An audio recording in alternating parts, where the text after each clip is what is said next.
of the Special Joint Committee. Excuse me. The public hearing on the Special Joint Committee on Initiative Petitions will come to order.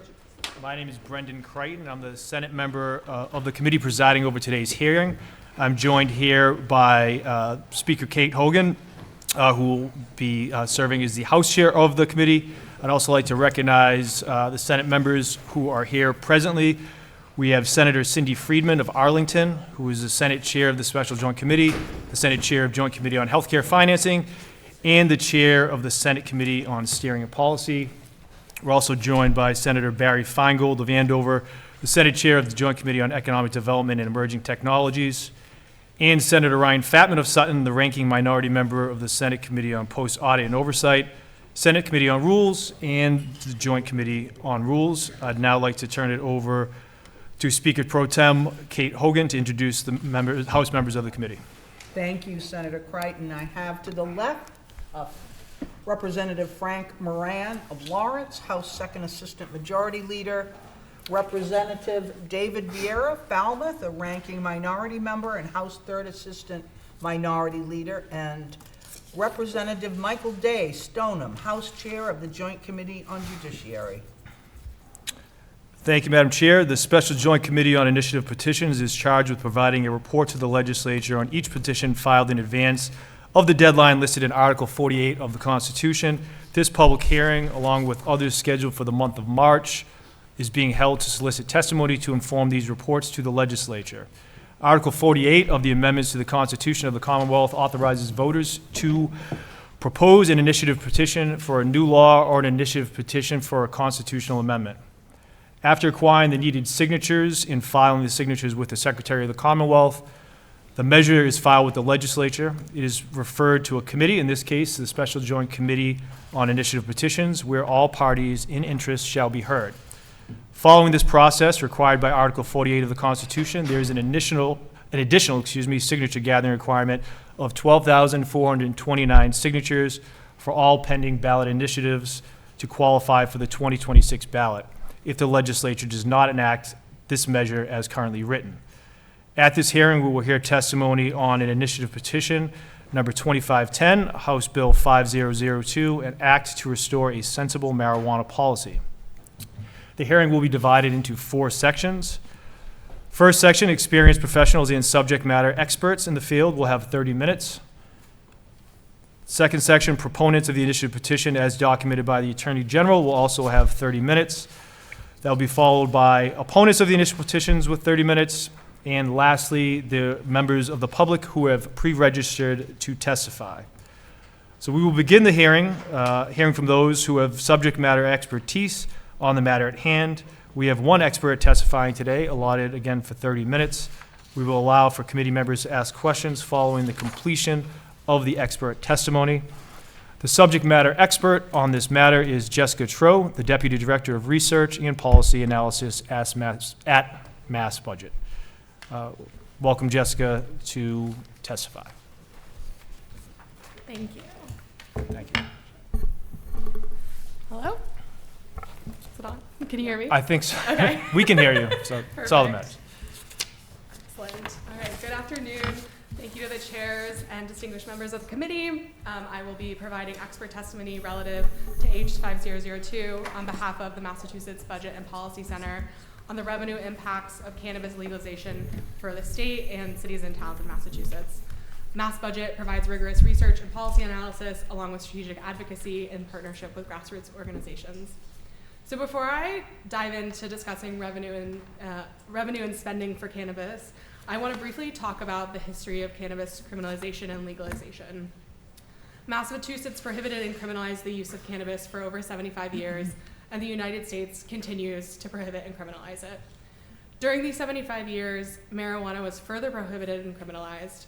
Policies gave more power to law enforcement agencies to arrest, prosecute, and incarcerate people on illegal drug-related charges.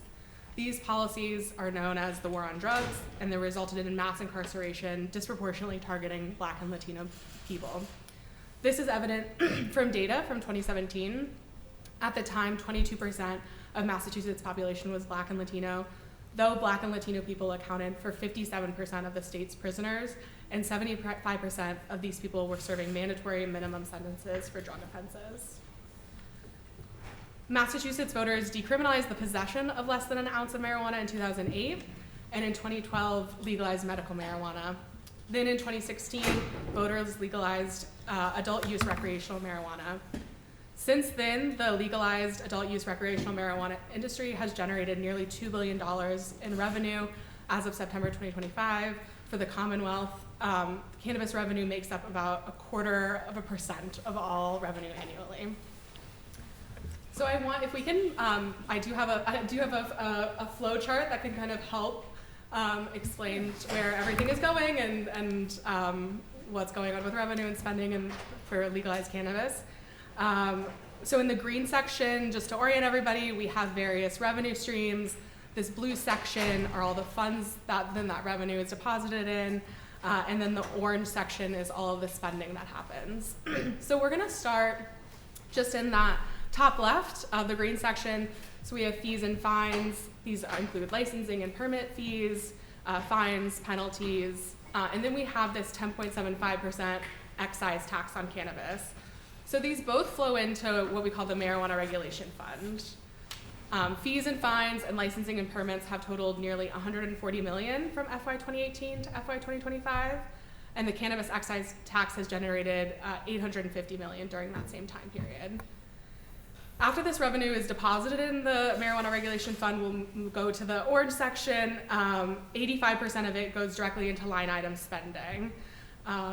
A large portion of this line item spending from the Marijuana Regulation Fund goes to public health. Of that portion, a large part goes to the Bureau of Substance Addiction Services. I also note that this funding also goes to the Cannabis Control Commission to support its social equity program. And just to provide some background on what that is, in the revision of the initial ballot initiative language, legislators inserted social equity language. So the law does require that the Cannabis Control Commission establish procedures and policies to promote and encourage full participation in the regulated marijuana industry by people from communities that have been previously disproportionately harmed by marijuana prohibition and enforcement, and to positively impact those communities. So that's why I think it's important to talk about the history of criminalization, so we know why we're focused there on the social equity component. So in response to this, the Cannabis Control Commission launched the Economic Empowerment Priority Application, a license type, and then the social equity program, which is what I talked about, that funding going to. And that's providing technical assistance that could create pathways into the regulated cannabis industry for individuals and communities disproportionately impacted by the war on drugs. So now we're gonna shift back to that blue section, back to the view of the Marijuana Regulation Fund. So I said 85% goes to line item spending. This 15% of the fund goes to what is called the Cannabis Social Equity Fund. It's different than the social equity program I just talked about. It's a separate fund, and it was actually established in the 2022 Cannabis Equity Bill. So to date, that fund has provided almost $30 million to social equity businesses, and is a crucial part of that social equity infrastructure in the cannabis industry. So now we're gonna move on to this next revenue source. Back in this green section here, that kind of that middle box. Cannabis is also subject to the 6.25% sales tax the sales tax we pay on a majority of our purchases. This has generated over $500 million in revenue for the Commonwealth from FY 2018 to FY 2025. Where does this revenue go? The sales tax does have 2 transfers required by law. I'm sure a lot of people know that here. So a penny goes to the MBTA and a penny goes to the Massachusetts School Building Authority. Of the sales tax that is collected on cannabis, 16% has gone to Massachusetts School Building Authority, 18% has gone to MBTA. And then the remaining 66% from the sales tax simply goes to the general fund, and that's appropriated in the budget through various line item spending. And now we're gonna shift to that bottom section, which is our kind of municipalities, these 2 bottom boxes in the green section. We'll start with the top one, and that is that cities and towns can collect their own tax on cannabis. It can be up to 3%. All cities and towns that collect the tax have opted to do the maximum 3%. So cities and towns have collected nearly $200 million in revenue from FY 2018 to FY 2025. In terms of spending, this typically just flows into the general fund for cities and towns, and that goes to local spending to support various local services and programs. One exception I just want to quickly highlight is Boston actually has its own social equity program that's very similar to kind of the state's cannabis social equity fund. So they take the money from their local cannabis tax and invest it into technical assistance and grants for social equity businesses. And finally, this final box in the green section, it's community impact fees. So these are fees that municipalities can collect and they equal about 3% of gross sales revenues. They're for costs associated with environmental impacts, so things of running the cannabis dispensaries in cities and towns. So things like traffic congestion, public safety enforcements. These fees also flow into the local budgets, also go into local spending. From FY 2018 to FY 2025, cities and towns collected about $120 million in these fees. I'll note here that in response to these environmental impact issues never really coming to fruition, the 2022 cannabis legislation did require that cities and towns provide more of a direct link for environmental impacts in the collection of these fees. So since 2022, the collection of these fees has drastically declined for cities and towns. I'll say that, the cannabis industry in Massachusetts, as in the rest of the country, continues to evolve. The cannabis industry in Massachusetts has matured. Revenue for the state and cities and towns has started to plateau slightly. But there are potential for future increases in revenue and more opportunities to advance social equity via the cannabis industry with the rollout of social consumption, so like cannabis cafes coming to the Commonwealth. It's been nearly 8 years since the first recreational cannabis dispensaries opened for business. I'll reiterate that the Commonwealth and cities and towns have collected nearly $2 billion in revenue, and that has supported a wide variety of programs and services across the Commonwealth. My report is enclosed in my written testimony and further discusses that the revenue generated from legalizing adult use marijuana, where it has been invested, and that those social equity components enacted in Massachusetts. Thank you for your time. Happy to take questions. Thank you so much. Really appreciate your testimony. You finished much sooner than we expected. 30 minutes allotted for you. So thank you on behalf of the committee. Would like to open it up to any questions from members of the committee. You did such a great job.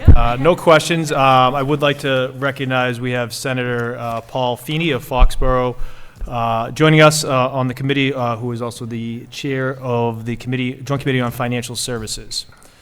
With that, I'd next like to welcome up Wendy Wakeman from Smart Approaches to Marijuana. I'm not affiliated with Smart Approaches to Marijuana. Sorry, that's the affiliation that was on the list. I apologize for that. I did send something into your staff. I'm the spokesperson for the ballot question committee. Okay. All right, we will make that adjustment. Thank you. We'll have 30 minutes as well. We invite you to introduce yourself as you just did, and we will follow up with questions after your testimony. Thank you. Thank you, Senator. I appreciate that.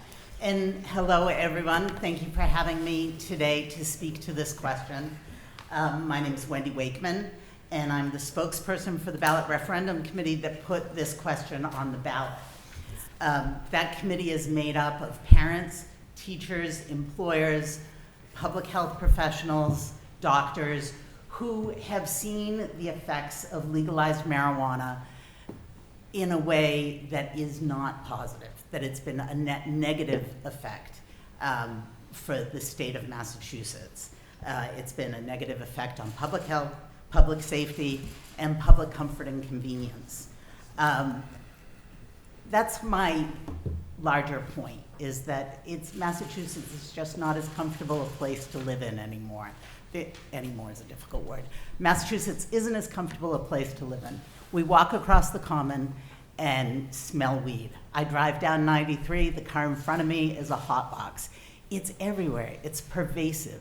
So we don't have a lot of information on the public health effects, on what it does to people who smoke marijuana, in the same way that we have information on people who use alcohol or people who use nicotine. And at the same time, it just makes everyday life a little bit more difficult. I'm going to show some slides. They're facts and figures. We'll go through them very quickly. I did just want to say that the upshot is that the legalization of marijuana has not been a net positive for the citizens of our state. So we're going to go through them quickly. I don't know who's popping them. This question speaks to that. A Gallup poll shows us that from 22 to 24, more people say that marijuana has a negative effect on society. I think that that's increasing as we live with pot shops and open pot smoking in the state. Next slide, please. Legalization led to 3 big changes. The potency of marijuana that's available has skyrocketed, addiction has increased, and mental health concerns have been exacerbated, especially among the teenage population, kind of 17 to 25. Next slide. The rise of big tobacco. What this slide tells me is that while we are doing great work in bringing down the use of tobacco products, we're concurrently watching the use of marijuana skyrocket. And that's not a good net effect. Next slide. Marijuana has become significantly more potent. This is some information on potency. I did provide the slideshow to Molly, and I'm sure she can provide it to you. Next slide.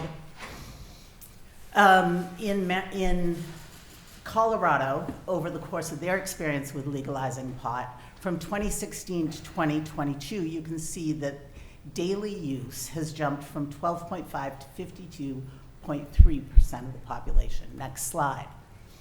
The top US states, in terms of past month marijuana use, Massachusetts ranks 3. We're above Colorado, although it's all kind of in the same sphere. If we continue to have legalized marijuana in the unregulated environment that we have it currently, we're going to see those skyrocketing numbers that we see in Colorado. Next slide, please.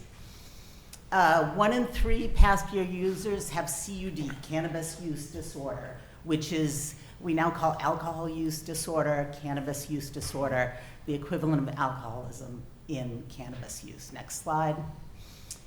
30% of marijuana users have some form of marijuana use disorder.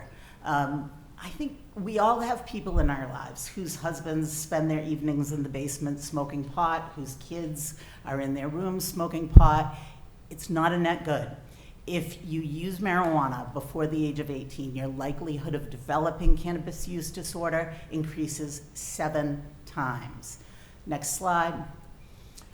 The daily users of high-potency marijuana are 5 times more likely to suffer from a psychotic disorder. Some of this is chicken and the egg, right? Marijuana is used by people with mental health issues to self-medicate, people who should be talking to medical health professionals. And some of it might be causation. We don't know that because we haven't been living in an environment where marijuana could be studied for its health impacts. As you know, President Trump recently changed the classification of marijuana from a drug that was akin to heroin and therefore had no studies done of it to a drug that's in a category in which we're likely to see over the next 10 years more studies of how marijuana impacts individuals. But we don't know what that is right now. Next slide, please. Marijuana users are 25% more likely to need emergency care and hospitalization. Went to visit an elderly relative in Florida last week, and he told the story of how he uses edibles to treat his pain and to treat the terrors of growing older, but how he picked up the wrong vial at the local pot store, and he took one and couldn't move, and for 30 minutes was completely incapacitated, eventually called an ambulance and was taken to the hospital. EMTs are reporting this again and again. People are overdosing on marijuana because of the potency of these edibles and the lack of resources for the user to find out whether they're taking the appropriate amount or not. Next slide. 30% of cases of schizophrenia among men aged 21 to 30 may have been prevented by averting cannabis use disorder. May have been prevented is a terrible phrase, isn't it? But there is a huge correlation between young men and schizophrenia and cannabis use disorder. I don't think that that's a place where we want to see growth. We don't want to see our teenagers who are suffering from devastating mental health problems, treating themselves with cannabis and becoming sicker and sicker. Next slide, please. The use of marijuana has been linked to higher risk of heart attack and stroke. I didn't know this until my friend sent me this slide. 42% of daily marijuana users have a 42% increased risk of stroke. Daily marijuana users have a 25% increased risk of a heart attack. Marijuana, daily use of marijuana, is bringing on early death. Not sure we want Massachusetts to be a leader in that. Next slide, please. In Colorado, drivers convicted of DUI had THC 10 times more often than sober drivers. 1 in 4 road deaths in Colorado involve marijuana. We don't have studies in Massachusetts. I don't think you all have allocated any money for studies of this sort of thing. Next slide, please. Marijuana in the workplace. Since 2016 in Massachusetts, we've seen a 113% increase in people testing positive for marijuana in their workplace drug tests. Next slide, please. 29% of high school seniors reported using marijuana last year, 18% of sophomores, and 8% of 8th graders. Next slide, please. Marijuana edible-related poison control calls among children 0 to 12. This is really disturbing. This is very much like my elderly friend's experience. I have another friend whose dog got into the edibles and did the same thing. 4 legs splayed out, lying on the floor, can't move, 3 days at the vet's office. I would argue that if we had more control over marijuana sales, we wouldn't have children, elderly people, and pets zoned out, OD'd on marijuana. This question does not challenge the medical use of marijuana. Next slide, please. Dispensaries are associated with an increase in crime. This is nationwide. This isn't a Massachusetts-specific statistic, but I believe we'd probably see the same thing. The crime rate is 26 to 1,452% higher where there are pot shops. Next slide, please. This is hospitalization and ER visits. Next slide, please. And then legalizing pot hasn't eliminated the black market. I hope you're all familiar with the work the Maine Wire has done on illegal weed growing in the state of Maine. It's closely related to the state of Massachusetts. And we just we haven't nailed down how to get rid of the black market for pot. 85 to 90% of the California produced pot is exported. 70 to 80% of the marijuana sold in the state legal stores is grown illegally. The Maine Wire documentary shows that the illegally produced pot that's ending up in legal stores in Maine is full of impurities and chemicals that are just not healthy because there is a permeable boundary between the legally grown pot and illegally grown pot.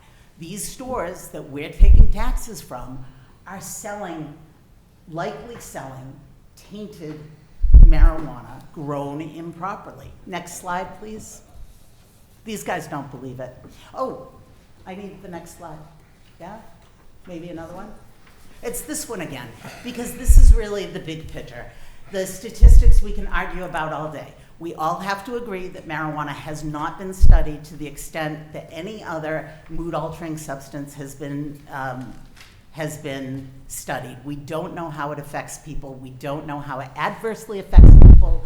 What we do know is that as we live in a world where there is open access to recreational marijuana, people are less and less satisfied with that law.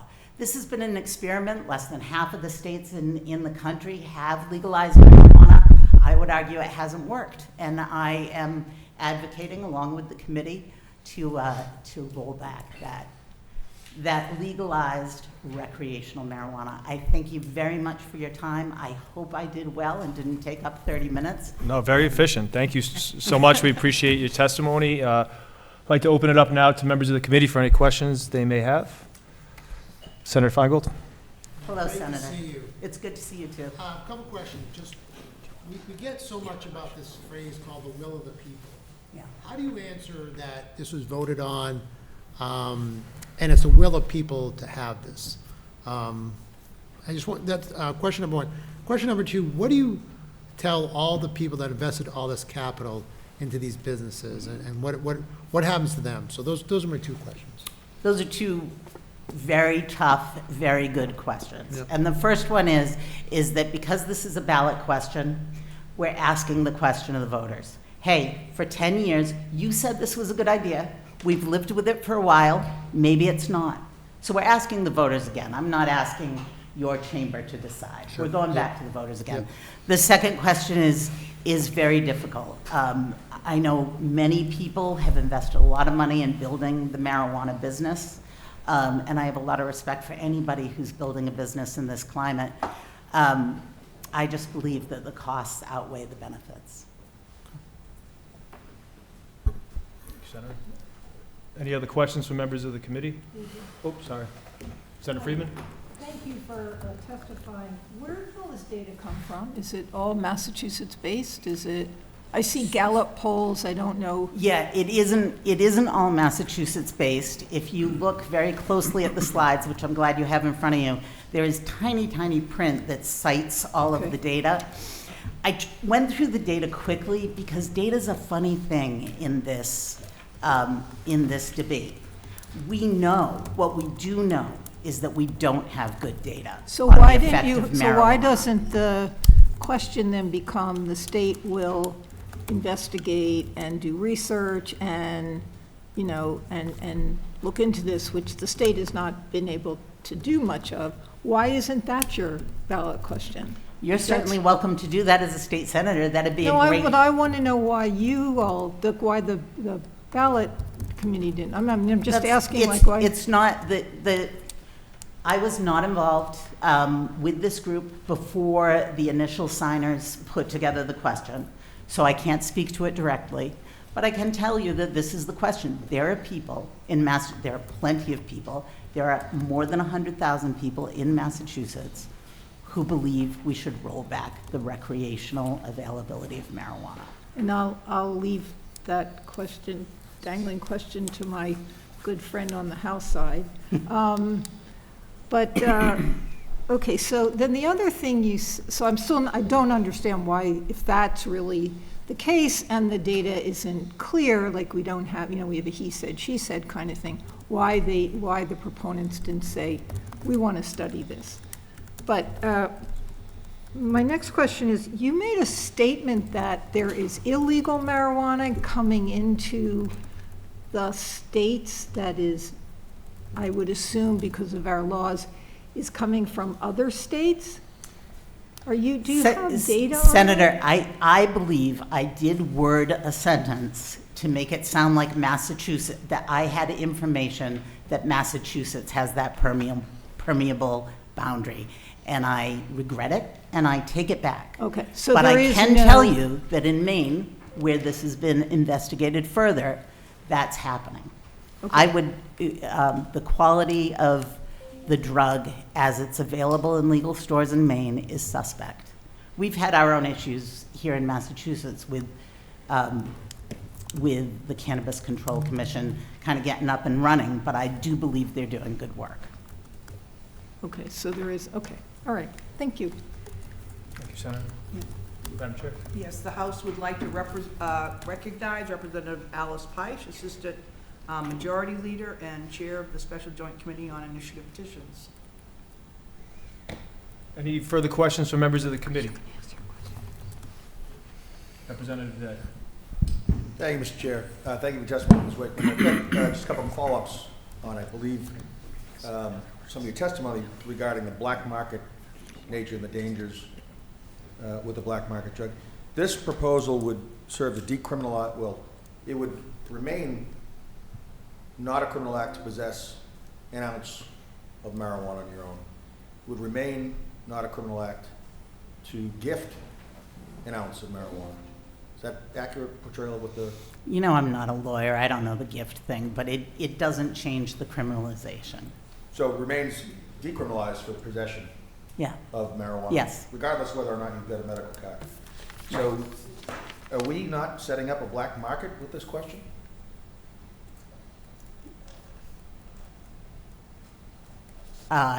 it's a great question. Well, I'm just concerned that you're either going to have folks coming in with marijuana, or you're going to have a line outside the medical marijuana dispensary of folks looking for this to be gifted to them. That's not how I look at it, but I see your point. And then let me just pivot to this secondary question then. You had mentioned that you wanted to bring this straight to the people. It passed as a referendum 10 years ago, you want to go back then. There was no legislative bill filed to accomplish this, correct? Not that I know of. This group went straight to the ballot, Yes, ballot petition process. yes. So that leads me to the questions I've had for every group and proponent that's come on, which is the process of getting to that ballot. I looked at the OCPF filings here for the end of the year, and you had listed $1.55 million in donations. Those came in the form of 2 donations from a group called Sam Action Incorporated, and I think that's how you were inadvertently addressed as being part of. Smart Approaches to Marijuana, and that's based in Virginia. Is that accurate? I believe so. I'm the spokesperson, not the treasurer for the committee. Yeah, I appreciate that. I'm just looking at, again, the public filing. Sam Action's a 501c4, so we have no idea of who's actually paid into Sam Action, correct?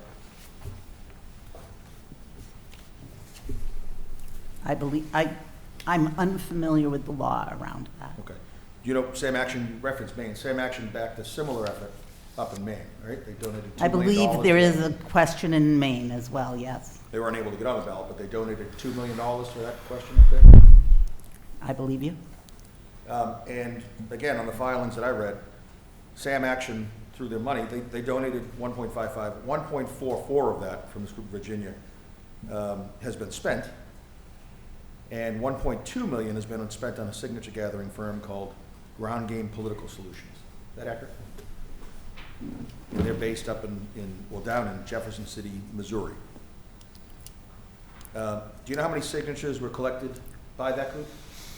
I believe it was just under 100, somewhere around 90, and then it pops down. You know how signature numbers are. I'm not great with numbers, but we received the appropriate number of signatures to gain access to the ballot. You mean 100,000 or 100?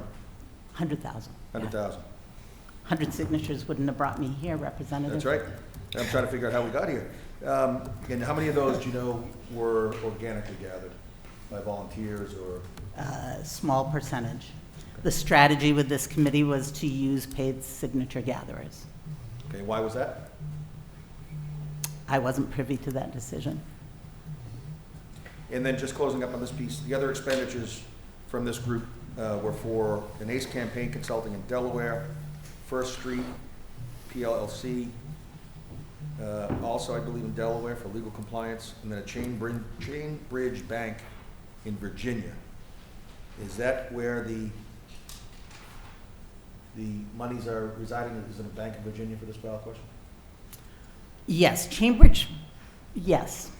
I'm familiar with Cambridge Bank. They do a number of political committees.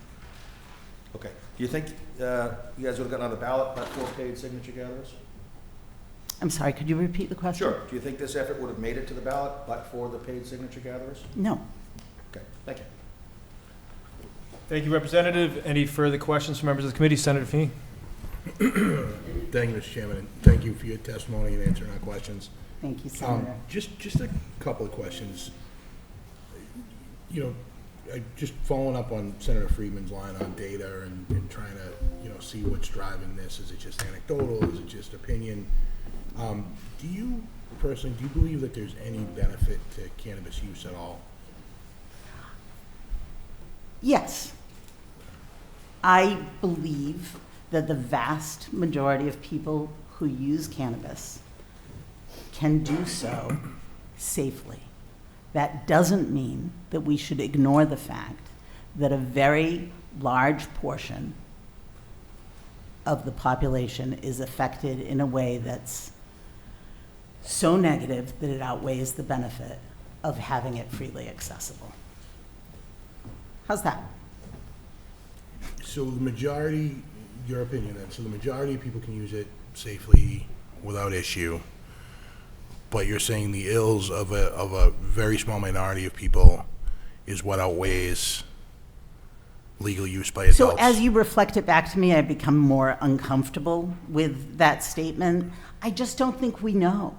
Okay. The research on cannabis use is scant. We can all agree on that. My friends here will agree, and I will agree. I believe we haven't lived in a culture that allowed the drug and its use to be studied, and that is a problem that makes everything we do surrounding marijuana really fraught. I mean, cannabis has been around for a long time. I think there's probably plenty of studies that we could look to. No. Maybe not within this statutory scheme of, legalization and dispensaries in the Commonwealth, but I think the use of cannabis has been well studied and researched. Maybe I'm wrong. I'm certainly not an expert on it. But I would just push back a little bit on that to say there probably are studies out there that we can all look to, and I think that was contemplated when it was originally passed.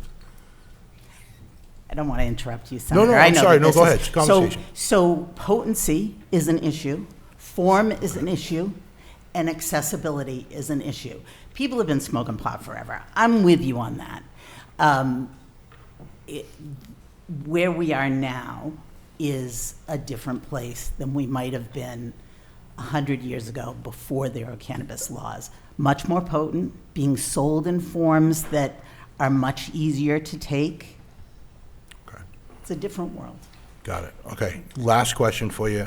You had mentioned that you believe the CCC is doing good work, I think was the quote. They're doing good work, strong work, whatever it was.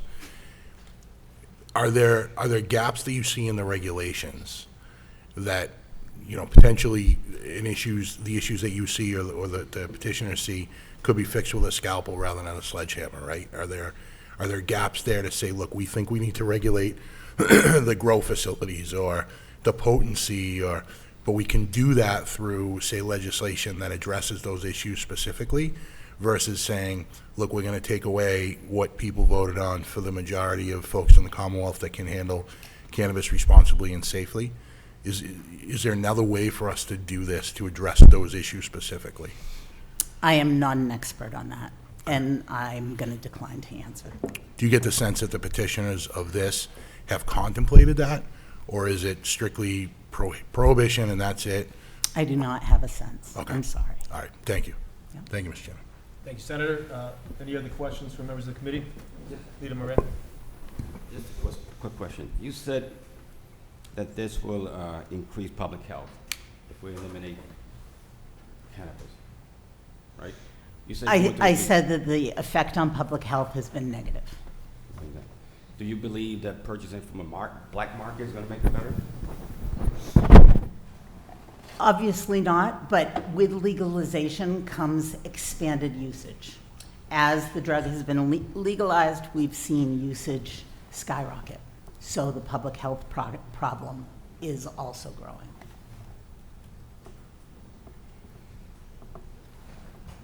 Thank you. Any other questions from members of the committee? With that, thank you again for your testimony and for answering our questions. Next, we'd like to welcome the opponents of this initiative petition. We will allow for committee members to ask questions following the panel's testimonies. We invite a panel of Armani White, Kristen Rogers, Judith Ledbetter, and Caroline Pinot up to testify.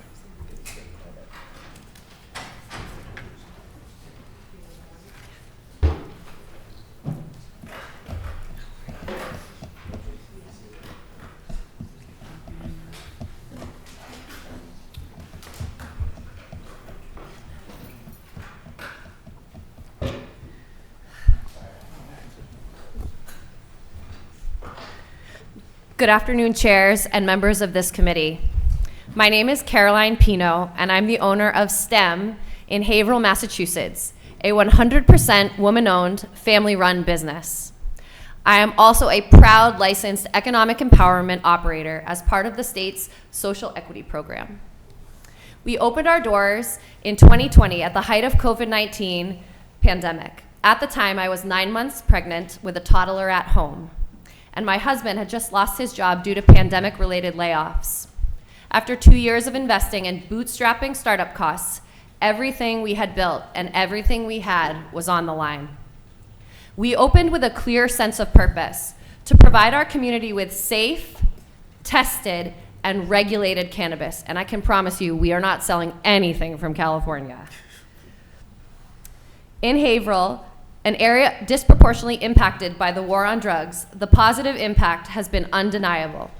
We have helped build community rooted in education, transparency, and safe access for adults 21 plus. Through advanced ID verification technology, we ensure compliance and accountability, something that you will never find in the illicit market. I am here in opposition to a destructive ballot initiative that is driven by out-of-state alcohol and gambling billionaires trying to protect their own pockets. This initiative would eliminate more than 14,000 Massachusetts jobs in the middle of an affordability crisis. It would eliminate hundreds of millions of dollars in state and local tax revenue. It would have ripple impacts through the economy, electricians, carpenters, architects, snowplow drivers, so on and so forth. It would replace a tax-paying industry that checks IDs and sells safe product with a market controlled by street dealers who will sell untested products to anyone of any age. It also puts at risk the patients and consumers who rely on legal, regulated cannabis. As a registered medical patient myself, I have personally relied on cannabis during and after my recent journey with breast cancer.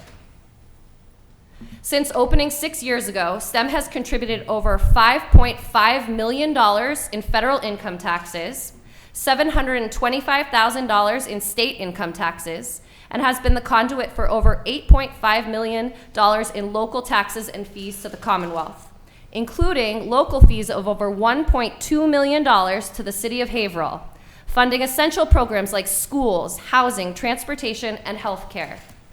Recriminalizing recreational cannabis would not eliminate demand. It would eliminate these critical community investments.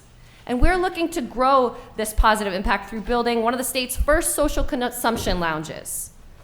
Beyond tax contributions, STEM has donated more than $400,000 to local nonprofits, including the YWCA of Northeastern Massachusetts and countless others. The ethos of my business is believing in community, and we do so by supporting some of the city's most underserved residents. If this ballot initiative passes, more than just the cannabis industry will be negatively affected by the greed of outside interests. This reckless and irresponsible initiative would deal a fatal blow to the incredible work being done by cannabis operators, policymakers, and the countless ancillary businesses that rely on this industry. This repeal would decimate state and local budgets at a time we can simply not afford it. Thank you.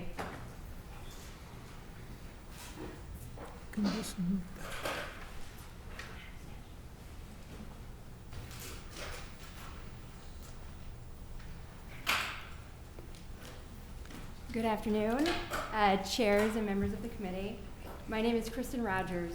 I'm a mother of three, a behavioral and substance abuse therapist, and the CEO, co-founder, and owner of the only female-owned beverage manufacturer in the country.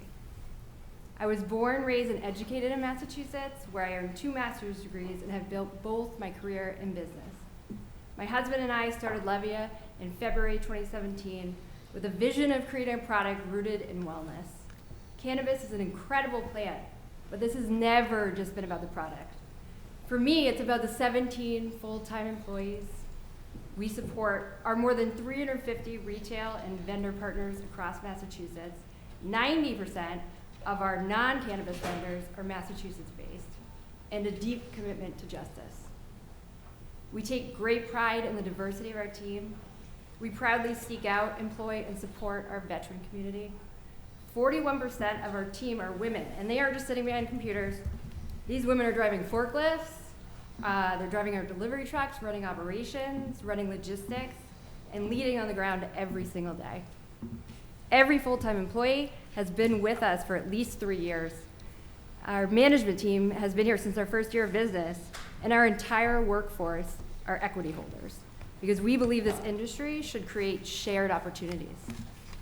We are deeply committed to our community. We are honored to be anchored in Georgetown, a small Massachusetts community that has embraced us.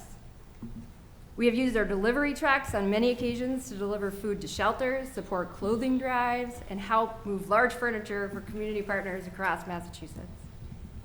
We personally seek out boots-on-the-ground nonprofits across the Commonwealth when we donate financially, ensuring that our contributions go directly to the people who need it the most. I've personally participated, with many of the people up here, in countless expungement events and job fairs. We work hard to show communities that have been hit hardest by the war on drugs that there's a real future in this legal industry. Legal cannabis isn't just about opportunity, it's about justice. That means helping people who have spent time in jail or who come from communities that, through no fault of their own, have been generationally decimated. Understand that there are real career paths here. Human resources, operations, logistics, real estate, marketing, sales, finance, and so much more. We work hard to support efforts to increase funding for cannabis research, because this industry was meant to be built responsibly, equitably, with real impact and data. We want it too. We actively support Massachusetts social equity programs, not just by showing up, but by offering expertise, operational support, and co-packing opportunities. Our mission is to build an industry that creates pathways for the people who are most impacted, because without that, we're not delivering justice, we're just repeating the past. We are equally committed to product integrity and safety. We are proudly kosher certified. All of our products are made with all natural ingredients. We produce our own cannabis oil using flower sourced from only Massachusetts cultivators. We utilize supercritical CO2 extraction, which is considered one of the cleanest methods available, effectively solventless, and designed to preserve the full spectrum of the plant. Because cannabis is not only about the THC. There are hundreds of cannabinoids, most of which are non-psychoactive, and contribute to a more balanced, wellness-focused experience. By the time one Levia can reaches a dispensary, it's been tested 3 times. First with the flower, second with the oil, and then the finished product. So 3 times by the time it gets to the dispensary. I am here today to respectfully oppose Initiative Petition 2510. The proposal would repeal the laws that legalize and regulate adult use cannabis in Massachusetts, dismantling the framework that ensures product safety, accountability, and economic opportunity. Since 2021, Levia has been the #1 selling cannabis beverage in Massachusetts. From our small facility in Georgetown, we have contributed more than $20 million in state and retail tax revenue to the Massachusetts economy, an amount that is still small in comparison to the broader impact of like-minded cannabis companies across the Commonwealth. Massachusetts voters chose a regulated system over prohibition. That system protects consumers, creates jobs, and holds businesses accountable. Repealing it will not stop cannabis. It will simply push it back into the illicit market, where none of those safeguards exist. The choice before us is not cannabis or no cannabis. The voters have already answered that. The choice is whether it exists in a regulated system that protects people or an unregulated one that does not. I respectfully urge you to protect the system that Massachusetts has worked so hard to build. Thank you.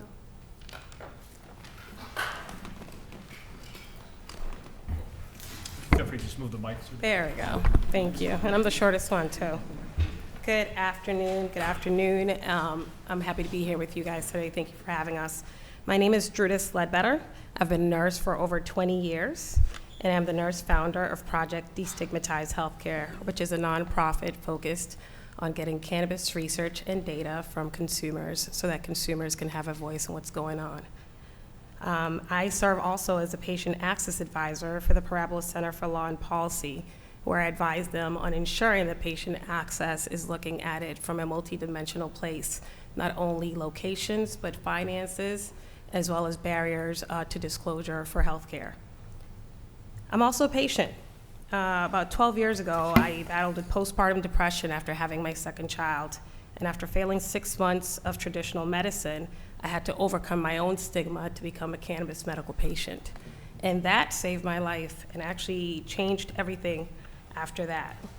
Cannabis has become a part of my everyday care. I'm able to run the Boston Marathon because of cannabis. I'm able to be a present parent because of cannabis. And I'm able to do really world-changing research because of cannabis. So I stand here today as a clinician, a mother, and a patient access advocate. And I want to be very clear that this is not a public health correction. How they have framed it is completely inaccurate. There is no peer-reviewed data that supports half of the claims that were shared today. This is definitely a patient access issue, and the answer cannot be restriction. The answer has to be research. Right now, we're making policy decisions about a system that we're not structurally measuring. We do not have standardized ways to document cannabis use in the medical record, only cannabis use disorder, and that's why that's all you see in research. There's no other way to say that you consume the plant. We did not consistently capture frequency, dose type, or interaction with medications, and there's over 400 research medical interactions with medications with cannabis that clinicians should know about, but there's no research creating a safer place for clinicians to practice. So when I hear claims about increased harm, emergency room visits, or system strained, I want us to be very honest. We don't have the infrastructure to reliably link cannabis to those outcomes. We don't even have the data. There's a huge data gap. This is not a conclusion. I've been in the front lines in the ERs when children, the same as my children's age, have come in with vapes they found from a friend that have high dose and chemicals, and they have come in a lot of distress. This doesn't happen from the cannabis that is purchased legally and safely from dispensaries nearly as much. We do see people who have not been educated on how to properly consume cannabis for the first time, experiencing issues and side effects and symptoms. Again, the answer is not to restrict access or remove the industry. It is to put money towards education and research so that these incidents are not occurring. So until we improve how cannabis is assessed and documented in healthcare, that diagnosis and this misinformation of data will continue to perpetuate the stories that you see in the headlines. Again, at the same time, I have reviewed hundreds of peer-reviewed and national data sets that continue to show that adolescent cannabis use has not increased, and in many cases has declined since legalization. So the public health narrative does not match the data. What does match the data is this: behavior does not disappear when access changes. It just adapts. We have already seen that in Massachusetts. Over the last 7 years, the medical program has declined, over 40% in membership and also in physicians. And it's not because the patients have disappeared. They just moved to the adult use market to access their medication without the need for a card, without the need for disclosure that could put them at risk, and without the need for payments to renew this card as well. They'd rather pay the 17% tax at the dispensary. It's legal, it's safe, it's accessible. The same way that I go to CVS to get my Tylenol, but if I need a higher dose, I need my physician's order. It's the same concept. We are pushing people towards the black market. The concerns being raised today around potency and access, these are not regulated market problems. The CCC has a lot of data around the regulated market problems and concerns, and none of those are any of them. These are black market problems, and we're just gonna increase those problems. Repeal is gonna push people back into that system, and from a healthcare perspective, that reduces visibility, it reduces disclosure, and it reduces our ability to care for patients safely. The patients that are out here, they exist. We have over 6,700 people that have already taken this survey and are telling us that they're using it therapeutically. Just because you're not part of the medical program does not mean that they do not exist. If this bill were to pass or this ballot question were to move forward, the infrastructure required to safely transition patients into our struggling medical program would take years. and a lot of money.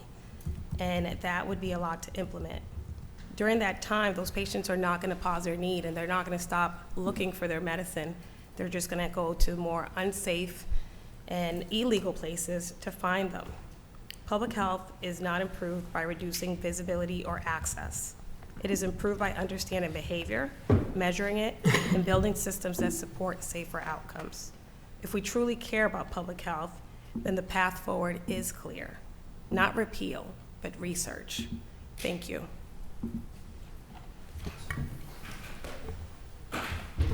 Okay. So thank you, Chair Friedman and Chair Peisch and other members of the committee for the opportunity to testify today. My name is Armani White. I'm gonna reposition myself real quick. Here we go. But my name is Armani White, and I'm a Roxbury native and an economic empowerment certified co-owner of Firehouse Dispensary in Hyde Park, and the policy co-chair of Equitable Opportunities Now, aka EON. And I'm here today in strong opposition to this reckless attempt by out-of-state billionaires and dark money special interest groups to destroy my business and hundreds of other local minority-owned small businesses, and the laws, regulations, and programs that have created a place for an equitable economic opportunity in this industry. Before legalization, I experienced firsthand how cannabis prohibition was weaponized against communities of color to harass residents and tear families apart, and to destroy the social and economic fabric of entire neighborhoods. Both my business partner, Sean, and I qualified for the state's social equity program and economic empowerment program because we were directly impacted by the war on drugs, unfortunately. We both have prior marijuana-related arrests. So for me, growing up in Roxbury and Jamaica Plain, I also saw how prohibition disproportionately harmed my community, limiting opportunity and criminalizing everyday life.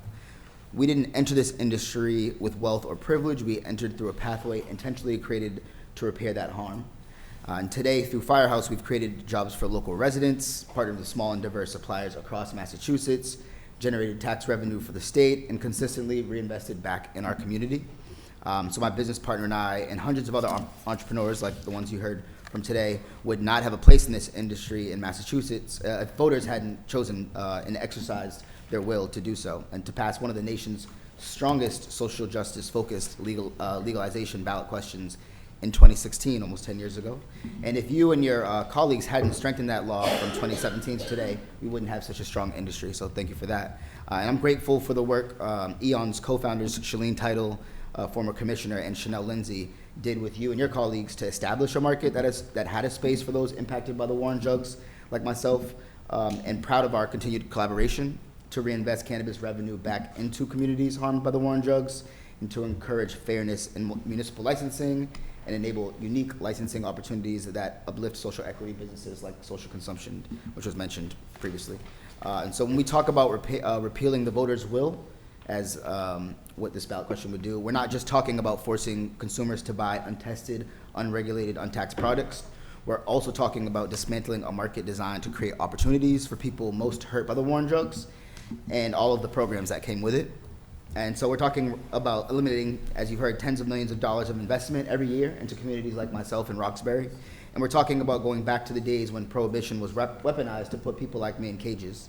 And I urge this committee and all Massachusetts voters to reject this misguided and dangerous proposal. And I'm happy to answer any questions you might have about this. Thank you for your time.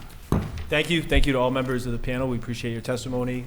Any questions from members of our committee? Senator Feeney. Thank you. Just a quick one. I think a couple of you have mentioned in your testimony that these are out-of-state, in other businesses, billionaires that are coming to Massachusetts to try and change law.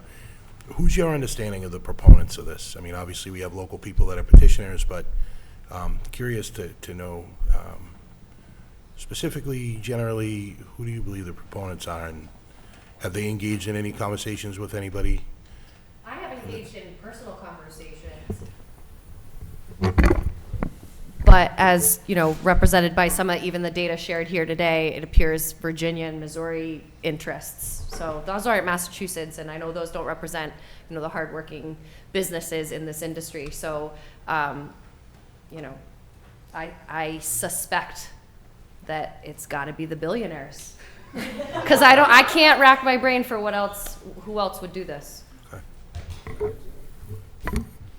Yeah, I think we also have seen, like, I think someone here asked the question to one of the previous panelists about who is funding. So there's public data about who's funded the ballot question, and it seems to be people from out of state and C4 money, which is often considered dark money because you don't know who's donated to that initiative. And so for that reason, it feels and appears to be people who have a lot of money and resource who do not want to see a legal regulated market that empowers communities impacted by the war on drugs. And it appears they're also doing this in other states, as we've heard testified today or talked about today.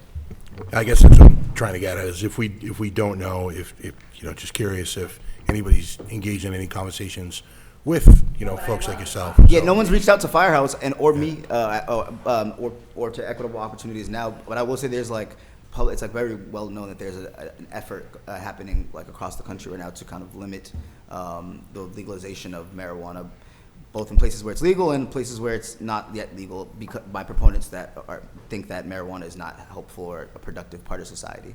And that comes from, in some parts, dark money and money that people don't know comes from, but maybe there's good people a part of it too, I don't know. But right. I think right now we're hearing that it's a lot of money spent by really rich people who have bad intentions. Okay, just helpful to know. I obviously you get local people in Haverhill, I think you said you're at, and your business is in Georgetown and Hyde Park, and so yeah, I mean it's just helpful to know if there's a Massachusetts ballot initiative, who's behind it, and whether or not there's been any conversations with actually local people. So appreciate you being here. We just heard that at local grocery stores that people were being tricked into signing petitions. That's pretty much all we heard as business owners. People coming in and saying, "Oh, I signed a petition, and I got tricked into it." So. I actually had a personal experience at Walmart in Walpole. They were outside collecting signatures, and they just couldn't answer any of the questions. It didn't seem appropriate. So, and this was before I even knew that this was going on. So. Can I ask a follow-up, Mr. Chairman, if you don't mind, just on that? I know that Walmart in Walpole well. I drive by it every day on my way into work. Is it been your experience, or customers that come in, or folks that talk to you all, that they signed other ballot initiatives at the same time, or were they specifically asked just for this ballot initiative? Do we know that? If you don't, no worries. But they only had one question for me, and they had one ballot initiative, and they couldn't quite explain it either. So, okay. And I'm not the one to not explain that too. I get the wrong person. All right, thank you. Thanks, Mr. Chair. Thank you, Senator Feeney. I neglected to wish you a happy birthday earlier on behalf of the committee and everyone here today. Thank you for spending it with us. Spot. Thank you. Yeah. We have a 10% discount at Firehouse. I'll be there later. Thank you. That's going to make the stand-up news. All right. Any questions from members of the committee? All right, great. Thank you so much for your testimony. The next portion of the hearing is reserved for testimony from members of the public. Advanced registration was required, and participants would be limited to 2 minutes per speaker, which comes up quick. We would like to welcome, first up, Lucas Thayer. Oh, sorry, I believe Lucas is joining us online. Lucas, are you there? Hello, this is Lucas. Yes, can you hear me? Yes, I can. The floor is yours. Great. Thank you so much for the time, committee, for asking us, the public, how we feel about this ballot initiative and about this bill, H5002. I'm representing the Massachusetts Cannabis Reform Coalition. We're a nonprofit based in Massachusetts and dedicated to cannabis policy reform. And we oppose this ballot initiative and this bill, H5002, which would recriminalize cannabis in the state of Massachusetts. I'm also personally a social equity operator in the cannabis business space. I have a provisional license for a Tier 2 outdoor cultivation business in Uxbridge, Massachusetts. And I've been a Massachusetts resident for 30 of my 40 years. And it's really appalling that this out-of-state group has come in with, as we've described in this hearing, undisclosed money to try to fight this legalization effort that we've had for the past 10 years. We fought hard for this legalization, and there were a lot of promises made. It would really undermine the promises to social equity and righting the wrongs of the war on drugs if we were to allow this ballot initiative to pass. And I think that the legislature sees that. Based on the questions you guys have been asking, I feel that you kind of have your hearts in the right place, and you understand also that this would destroy jobs in Massachusetts. This would destroy business investments that people have invested their life savings into providing a compliant, safe, tested product in the regulated marketplace. And it would also open up a legacy market like we've never seen before. The demand will still be there, and the people will continue to seek out cannabis products, whether it's through the guy or going out of state for it and then illegally bringing it back. So please do what you can to prevent this ballot initiative from passing and from undoing all of the good work that we've done over the past 10 years. I appreciate the time to testify today. Thank you. Thank you, Lucas. Right on time. We appreciate it. Next, I'd like to welcome Jeff Rawson. Oh. Welcome, Jeff.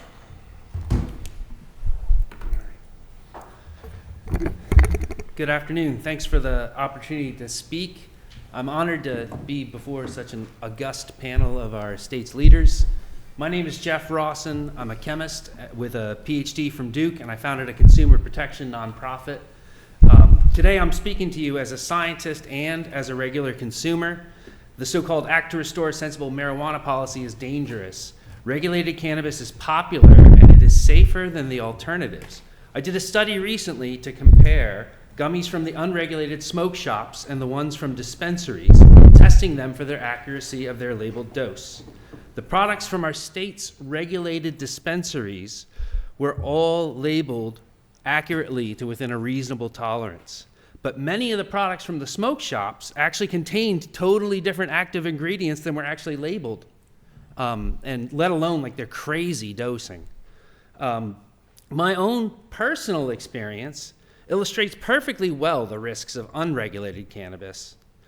I lived in Cambridge during the early days of adult use, and I was a postdoc in Harvard's chemistry department. And in Cambridge, we held up the opening of the first dispensary because the city wanted to wait and have the first dispensary be a social equity licensee. So instead of buying regulated cannabis products, I ordered from a website and someone delivered to the parking lot. I got sick from vape carts that I got that way. They were diluted with vitamin E acetate. And I nearly died. I spent 2 weeks in Mount Auburn Hospital, and they saved my life. Or I had to stop and apologize to my family because I was very reckless, and I scared them a lot. But despite that experience, I'm not afraid of this cartridge because I bought it at a dispensary. Jeff, if you don't mind just summarizing. Absolutely. This initiative is not what Massachusetts wants. All right? A UNH survey showed that it's not what we want. It's dangerous. So please make it stop. Thank you. Thank you. We appreciate your testimony. That concludes the hearing on initiative petition number 2510, House Bill 5002, an act to restore a sensible marijuana policy. The committee will be accepting written testimony on this matter until Friday, March 27th at 5 p.m. Written testimony may be transmitted electronically to the Special Joint Committee on Initiative Petitions. The instructions on how to submit testimony can be found on the hearing page at malegislator.gov, or you can email Special Joint Committee on Initiative Petitions at malegislature.gov directly. I will now entertain a motion to close this hearing. So moved. Second? Second.